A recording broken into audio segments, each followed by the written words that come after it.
নমস্কাৰ। এতিয়া আমাৰ ডিউটি শেষ হ'ল।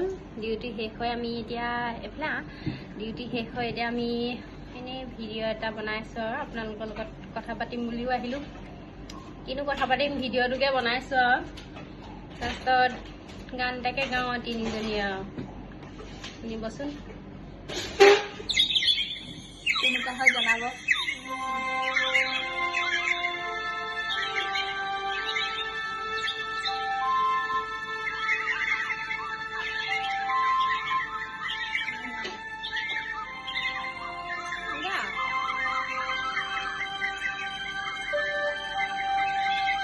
আগৰ পৰা আহিলে মিউজিকটো দেই, গানটো শুনিব দেই, কমেণ্ট দিবলৈ নাপাহৰিব। কাটিমেই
Apun